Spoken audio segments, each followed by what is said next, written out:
mo kanam kanimo karon na sa kabuntagon kami magapadayon Ginoong Dios kining mga programa Ginoong Dios idangog namo kanimo sa may maayo ka na Ginoong Dios ikaw nakasaksi sa tanan o kining tanan Ginoong Dios bago ko magpadayon Ginoong Dios ikaw ang imong balang espiritu may magagiya kanamo kining tanan balik namo sa dungog maya sa ngalan sa mga anak ko padaang espiritu kining tanan amen. Purok chairman, ma'am. Okay. Sa purok chairman. May utang sa inyo. May utang.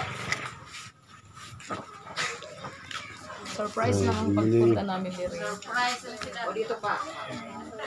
Gawa ni Pastor. So, dinala kami dito ni Pastor. Naka-region. Para na marinig ninyo ang magandang balita. Bay, dito ka sa kita, bay. Okay, pwede na tayo mag-umpisa. Oh, pwede. Siyempre, Di na tayo mag... Hindi na tayo maglangat Flag kay, ceremony.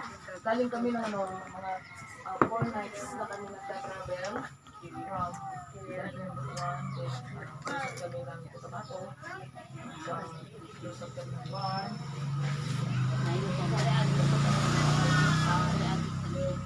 dito sa baga napapunod na naman kami sa pinanakalain na makakatulog sa salakit. Ngayon dito naman, so hindi namin na naman susunod ang saan kayo makakatulog. Get lost na lang. Okay, ako pala si Bai Dinagat sa Subanin Tribes na galing kami sa Manila na yung pong nagdadala sa inyo dito si Pastor na po yung ID na nagpapalabas namin kasi yun ang alam natin na sila din ang makapagpalabas ng biyaya. So, sa madaling salita, wala din pala. So, huwag kayo mag-alala kasi yung ID nyo mananatili din yan kasi nasa Last Will and Testament po ang akopiado. So, akopiado meaning sila po yung pinagkakatiwalaan kung naniwala kayo kay Rizal. So, mahaba ang istorya, isi-shortcut na lang natin. Yung pagpunta namin dito, dahil nga ni Pastor, siya po yung contact person namin, kaya kami nakarating. So, kami po yung nagbubuo ng mga opisyalis para po doon sa GUI 101, which is ang 101 is fund po talaga yan. So, yun na po yung totoo na sinasabi nila nasaan si ating funding, asan yung pera natin sinasabi makatulong, makapagbigay para sa atin dito. So, ini-expect talaga natin, di ba ito? So, gusto natin magkaroon ng federal, gusto din natin na magkaisa at magkaroon talaga ng katotohanan, nagkaroon ng pantay-pantay na napag-uusapan dyan sa batas. Kaya nga nagiging batas ang Republic Act 8371 doon po sa indigenous people na maisusulong ito na mapapatunayan talaga natin na tayo ang isa. So, ito po yung pinagsusulong natin ay bibigay na, nandiyan na. Ang problema lang, paano ilabas? Paano ibigay? Paano silang bibigyan? Sino kanino na sila pagkakatiwala? Kaya kami ay naghahanap kami ng tao na doon po natin ipagkakatiwala. Kasi maraming napapagkatiwalaan dati ay nahuhulog lang sa bulsa at ipinagkakaroon saan nakakarating. Kaya ngayon hindi na tayo papayag dahil nga lahat ng pondo, lahat ng pera ay mayroon pong may-ari at sila iniimbestigahan. Dahil nga sila ay mananagot kung saan napunta itong mga pera na po, mga nawawala. So wala na tayong pakialam kung sino yung na-involved doon. Importante tayo na nananatili sa itong programa na to. So pangalawa, gusto ko makilala din yung ang aming isang RD. Siya po ay RD ng Bisaya o Central Bisaya, Cebu. Si Dato Henry, siya po yung kasama ko din doon po sa akopiado. Isa po din siyang judge, as tribal judge. At siya din na-recognize sa United Nations. And then sidekick po siya ni King Burkiya ng Brunei. And then siya din po ang ating doon sa tribal court ng Cebu. Then ako naman po din, isa din po ako sa nag-aaral ng customary law as lawyer sa customary. And then, ako din po ang isang ng RD. So, magkakasama kami. Ito naman din si Ronald dahil siya din po ay isa din tulay na yung nagiging director natin ng Cotabato o Region 12 ay siya po ang may tulay doon kung bakit tayo nagkakakonek-connect na dito ngayon. So, ito na po yon si Ronald, si Dato Henry, Tribunalo. So, pwede rin siya natin pasasalitain para maintindihan nyo, maunawaan ang pagpunta namin dito at yun po yung sa ating nangyayari ng nakaraan na ito na po ang isisentro na natin sa direktahang pagsasabi. Kaya Dato, pwede ko ibigay sa iyo pagsasalita.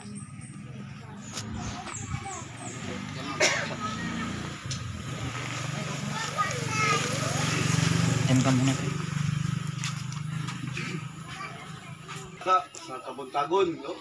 So, una sa tanan, so magpasalamat ko ni Bae, Dinagat, o ni Dato Ronald. So, kamo din mga tribo, no? O sa'y pangalan sa tribo?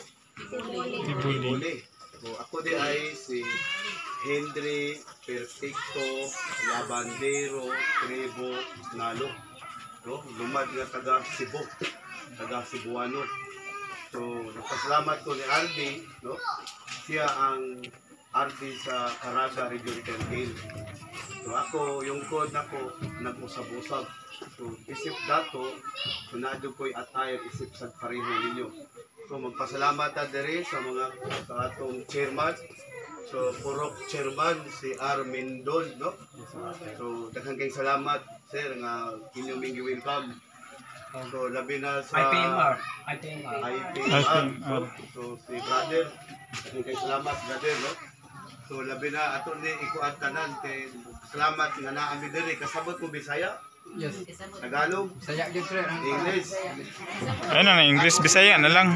Kinaman ta diri sa Bisaya. Ako ni hingan tanan, magabian din dire, mapugos ni mo ihaw sa manok kinibuok. So, ako ni move on, so daghang salamat sa mga opisyal dire, no? So, nagpasalamat ko sa RD, no? Sa Caraga Region 10, Regional Director si Bae Dinagat, Juliet Litin Ibuita, no? So, naami dire, tubag sa inyo dire kay pastor, si pastor kay sa ako ni Bawaan, nagdala daw ko ng ID dire 300 ka buok, ID sa Subanin tribe. So, namoy mga ID sa Subanin, ang uban na, uban wala. So, katong dunay ID sa Subanin, inula ng tituson. No? Kay usa na sa ebidensya. So, kami sa wala kami naabot aning It's Global World GUI 101. So, nahimo sa ming trustee diri sa It's Global. So, wala kami maabot sa It's Global, balik mi sa Subanin tribe, tribo sa sa Subanin. So, siya ang naging attorney, ako naging attorney, naging tribal judge. So, pag judge, kita naata nagbi sa Apralo 8371. Customary law. So, isip tribo, mo na itong ikuptan, no? So, ang tribo, mubarog, nagkupot yun na gitawag kasagaran na itong madunggan, ancestral domain. Claim ta sa yuta na wala pa yung mga dokumento, automatic sa mga tribo. Sama ninyo nga tibuli. No? So, dili lang ko tas-on, no? So, atong pasalamatan, nga nakakaroon din, no? Nakakaroon ka. So, ako, nag-assist lang ko ani take assist. So ako ang RD sa Region 7 nga taga Cebu. So proud ko karon nga naa mo dire mo naka-uniform ko, no? So ako say RD dito sa Cebu City, sa CCPO, Cebu City Police Office. Ako po'y RD dito. So manakop dito sa Cebu sa HPG Highway Patrol Group, ako ang RD. So, kibalod ko sa balaod sa mga pang-trafiko. So, sa dilit na ako tas-on. So, dilit pa na ko sugdan, ako nang tapuson. No? So, daghang salamat, kaninong tanan. Good morning, maayong takna sa Kabuntagon. Okay, salamat kayo na natong kagawad. Sana makapaagto kay Kapitan, kay wala naman tayo ng courtesy call. So, at the same time, nandito sa kagawad. Andito po yung chairman ng Purok, and then andito po yung ano natin sa IPMR. So siya din ang pwede niya paparating din sa NCIP, which is ang purpose, kung alam nyo, is Fund 101 po yun. So kung alam nyo na yan, kung wala kayong alam, dito nyo nalalaman. So yun po, gusto ko lang magpapaliwanag dito po sa ano natin sa It's Global World GUI 101, na kung naririnig nyo yung each word dati, kung naririnig yung each word, ito po yung nagkakaroon sila ng problema no, nagkakaroon ng anomalia, so which is nagagamit sa mga hindi maganda, yung mga tao na nagdadala. So nasisira yun, at kaya binago na siya, nagiging It's Global World GUI 101. So ito na po yun. Wala lang kasi kami idala ng mga ano para nakikita nyo. So, ganito na lang, pwede naman kami bumalik na magkakaroon tayo ng formal na magkakaroon. So, ito na lang gagawin natin muna. Since nandito na si Pastor, nagbubuo kayo ng opisyalis sa isang barangay, 21. So, mula sa chairman, pababa, 21 ka-opisyal yan, na mabubuo nyo na magkakaroon tayo ng botiking. So, kailangan marirecognize kayo kasi ang pag-uusapan ko dito ay pondo. So, kailangan nahanapan lang, makikita namin na mayroong mapagkakatiwalaan sa inyong mga barangay. So, in every barangay, mayroon tayong 21 officers na kukunin. So, si Pastor, pwede na niya mag-assist dito sa inyo na i-coordinate din sa amin. So, doon sa ano, dito sa may, diretso dito sa may ano, nandiyan yung nakuha, nandiyan po yung ating director ng buong Region 12. So, madali lang kasi malapit lang kayo. So, nandun sa center, kung maglanan sa may water district. So, pwede doon kayo mag-aabot-abot kayo. Sabi ko doon, maglalagay sila ng ano para magiging opisina. So, doon po kayo mag-assess. So, si Pastor, dadalhin namin doon para na makausap siya, para makikita niya talaga na centralized na kayo lahat dito sa buong Region 12. So, yun lang, magsasabit-sabit lang kayo ng mga ano, kasi mga requirements, meron tayong requirements, police clearance, NBI clearance, barangay clearance, police clearance, NBI clearance, at saka birth certificate. Yes, sa kada isa. So, ang ano na to is, ang bata, bilang sa bata, ano na siya, free, 5 to 10 years old. 5 lang, te. 5 lang. 10 years old, kuha na. 5 years old, mataas. Hindi, 5 lang. 1 to 5 lang. 10, may bayad na. No, 11 ang ano, kasi 5 to 10 yung puwang ano, 10 years old. So, kasi covered yan siya sa ano. Then, pag 11, pataas na yun po yung ano, kasi independent pa, dependent pa yan siya sa magulang. So, underage sila. So, yun po yung ano sa usapan dito. Ngayon, pagdating naman sa ano, kasi meron tayong housing, so magsasubmit lang kayo ng 2x2 na picture. So, doon sa housing kasi ilalagay ang picture. Pero yung pong may housing, yun po yung mag-asawa, na kailangan isa lang. Hindi po yung bawat isa sa isang pamilya. Kasi, paliwanag ko na lang para naka-ready kayo, prepared na kayo sa pag-ano ng requirements. So ito siyempre pagka nagkuha kami ng opisyalis, yun po yung magka-comply ng mga requirements. So sino yung makaka-comply ng requirements, ipapasa nyo lang, tapos mag-ano na lang kayo kung sino yung magiging chairman, vice chairman, treasurer, secretary, auditor. So lahat ng posisyon nandun nakasulat, 21 lahat mayroon kayong posisyon dyan. So pagdating naman sa posisyon nyo, kayo po ay may sweldo. So kung ano yung kapantay-pantay na sweldo, pareha pero magkaiba-iba lang ang inyo trabaho. So huwag kayo mag-away-away kasi ikaw yung na-appoint sa posisyon na yan, mag-uusap-usap kayo na kayo ay napunta sa ganyang posisyon. So, siyempre ikaw yung napili, ikaw yung na ano dyan, tinanggap mo, huwag ka na mangarap na maging chairman ka kasi yun na ang posisyon mo. So, si chairman na, ano nyo na lang yan. So, si pastor ang nakakalam kung sino po yung i-appoint niya for chairman, and then magtutulungan na lang kung sino ang chairman na pipiliin din niya na doon na may pasama sa 21. So, yun po yung pinaka-the best ngayon. Ang gagawin natin is ma-organize kayo. And then, coordination lang through director kasi nandiyan mo lang ang director. Siya na din ang magpapa-approve na ito po yung grupo na napa-approve dito sa amin. So, yun na po. Yun lang po ang coordination natin. Kung pagkarating sa amin, siyempre kayo yan, itatanggapin ka na lang. Patatanggapin na lang kayo doon. And then, sa ID naman, yung ID natin, hindi po kayo sabi naman nila, scam. Hindi po tayo nag-scam dahil hindi po kayo magkapasok kung wala po kayong ID. So, hindi po kayo magkaka-ID kung hindi po kayo magbabayad. Siyempre, yung ID nyo, may gastos yan. So, hindi po tayo, ang ID natin hindi kagaya yung iba na pinamember kayo, tapos ni-renew. So, pinabago-bago lang every year. Tayo, wala po tayong renewal. Lifetime, dalawang ID to, operational ID, at saka Members. members ID, yung isa maliit. Sige maliit, valid ID po yan, lalo na sa bangko, sa mga transaction, valid ID po yun. So, lifetime yun, yung ID natin, at mayroon kayong discount na magagamit yan kung sasakay kayo sa mga public vehicles. Halimbawa, sasakay kayo ng bus, mayroon kayong 20% discount na para na rin kayong senior. So, senior lang bigyan nila, pero pag kayo ay members sa company ng 101, kayo po ay may discount. Meron kayong discount ng 20%. So, mai-enjoy nyo. So, kung nagbayad man kayo ng ID nyo, nababawi nyo dahil doon sa mga discount. So, lifetime yan. So, mai-enjoy. Non-renewable. So, hindi po siya renewable na mga kaya na iba na nag-renew. Doon po sana natin ID, may package po siya na green card. Yun po yung green card, yun po yung kausap natin sa bangko. Pag may hawak kayo na green card, yun po yung magsama ang inyong ID at saka yung green card. Yun po yung kausap natin sa bangko. So, ang pera natin ay nakaprenta na po yan. So, nakaprepare na po yung 4 na bangko. And then, ano natin is Metro Bank. Pinakano natin is China Bank. Ang China Bank, hindi po lang ibig sabihin na ano ng China. Okay, baka mag-ano naman sa isip nyo ha. Kasi kumbaga gusto ko lang malaman din nyo na kayo ay aware na sa mga pangyayari. So, kayo kung naririnig nyo naman sa gobyerno, sa mga ano dyan na may mga balita na away-away na sa Senado, kung ano, kasi nga hindi nila maano na talagang magpipideral na tayo. So, wala na makakapigil sa atin. Kasi yung pondo nakasiparit na para talaga kasama ang tribo. Kaya kailangan natin i-ano natin ito na since kamo tribo, mayroon din talaga pondo para sa tribo. So maliban sa mga barangay na gagawin nating project, so yun po ilalagay natin ng mga livelihood sa kada barangay. So maswerte kayo mismo, kami ang nakakausap nyo, nakadirekta kayo na kung hindi kayo kung saan napunta. Kasi kami po yung si admin. Kami na po ang admin ng Government Office Investigation ng Fund 101. So, yun na po. So, ito po, hindi po tayo nagsasalita.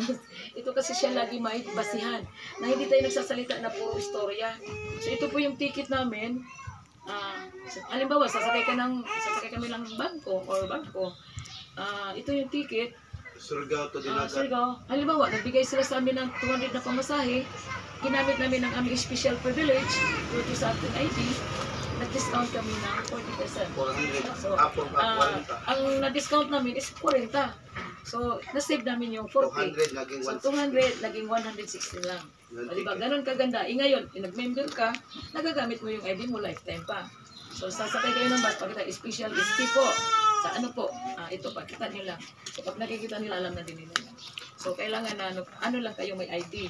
Kasi yung ibang ID, nag-ID kayo, nagme-member kayo, binabalid ba nila? Wala, hindi valid. So, hindi Public valid. bus, yung mga Kahit sa bangko, hindi Yung pang tatanggapin. ID. Pero dito sa ID natin, sa bangko, tinatanggap ko lang. Kasi ang pera natin ay nakalagay sa bangko. Pag ito po yung papakita nyo, kayo ay valid. Kayo po ay recognized na. So, yun lang po kasimple ang ano natin. Kasi hindi kami pwede magtagal dahil sa dami namin pupuntahan ay pinapauwi na kami dahil nakailang gabi na kami dito sa Cotabato. Pinapauwi na kami kasi marami nag-aantay din doon na kailangan kami din ang naandun. So, mahirap talaga yung papel namin as ito yung pinaka namin na rule. O di ba ang ano na lang Tanong, natin, sino magtatanong? Kita na tayo ngayon, naka-video yan, live yan, makikita kayo. Kita ninyo Kung din yung mayroon tayong YouTube channel para hindi na tayo magtagal, punta kayo sa YouTube channel natin. Sino yung may cellphone ngayon? Open your cellphone. Check nyo. Walang signal dito? Walang signal? Oo. Okay, May wifi dito. sulat nyo Ah, na, meron. para hindi nyo Okay. tandaan, mamemorize nyo ba? Mamemorize? Okay. It's global world. It's global world. GOI 101 Search niyo sa YouTube. Hong Kong Federal. So, Hong Kong Federal. Ang Hong Kong Federal, ipaliwanag ko sa inyo. Ang Hong Kong Federal, hindi po yung sa politiko dapat. Kasi sinasabing federal, hindi yan politiko. Eh bakit ginagamit sa politiko? Kaya binago nila, ginawa nila ng Hong Kong ng pagbabago. So, ang Hong Kong Federal, dito po yun. Ito po yung magdala, ito po yung original ng Hong Kong Federal. Ginawa lang nila ng party list. So, yung mga leader na dito, pinaregister nila citizen. So, citizen nagiging Hong Kong Federal, which is federal, separate into politics. Kasi pag federal, yun, hindi yan politics. So, na-misinterpretation. So, kaya, ang ano natin, ang pag-ibig sabihin ng Hong Kong, pagkaisa. Hong Kong. So, pagkaisahin natin ito, magkakaisa tayo na magiging federal. So, hindi po yung ibig sabihin magiging party list. So, parang ginawa na lang nilang party list. Kaya lang lumabas, politiko na. So, ang nangyari, kung may pundo, ay di sila lang nakakalam. Hindi nakakarating sa atin. Hindi nakakarating sa inyo. So, sa madaling salita, huwag na lang natin pag-usapan yan. Sa kanila yun eh. So, bagay yung atin, sa kanila yun, bahala na sila. Basta gusto ko lang maintindihan nyo kung bakit ang atin ay mayroong Hong Kong Federal. So, yung Hong Kong Federal, ibig sabihin, pagkaisa. Ito na po yun. Batas ng Panginoon. So, ang ginagawa kasi, hindi kasi nila maintindihan ng federal. Ang federal kasi, meaning to say is, Father, Divine Rights of Law. So batas ng Panginoon ang dinadala natin. So hindi lang nila naintindihan ng ibig sabihin. Gawa-gawa sila ng libro na federal, gawa-gawa. Anong basihan? Saan nanggagaling yung sinasabi nila? So yun po yun. So kailangan maunawaan natin lahat itong dinadala natin. Tsaka kayo naman, mayroong mga hersey-hersey. So dito, yung sinasabi natin si Marites, nakarating kay Marisol, nakarating kay Iba. So si Iba nagkaiba-iba. So kaya nangyayari, puro walang nangyayari kasi nagkaiba-iba na. Imbis kaya maganda ang balita, nagiging Marisol, na lumatra sa banti na. So yun ang nangyayari. Kaya kailangan wala tayong Marites na magiging Marisol, wala din tayong Marisol na magiging Iba. Kasi magkakaiba-iba yan. Okay? So ang ato natin isang pagkaisa, pagkabukos natin, sinasabi natin unity. So magkaroon na tayo ng peace of mind na mayroon talaga tayong totoo na hinahantay. So ito na po kami. Po, totoo yan. So ang gusto ko lang mangyari, mabuo ang inyong officialis sa mga requirements na kailangan. Naka-attach po yan lahat. And then yung transmittal, kung sino po yung officialis, pipiraman po yun. Isasubmit natin yan kasama ang inyong project proposal. So ang inyong project proposal, kung ano ang mayroon ninyo na kabuhayan dito, karamihan dito is niyugan. So ano ang nasa niyog na magagawa nyo? So halimbawa, gusto niya talaga ng machinery na para hindi na kayo nagpapagod sa kakaano ng niyog. So yun po ilalagay nyo.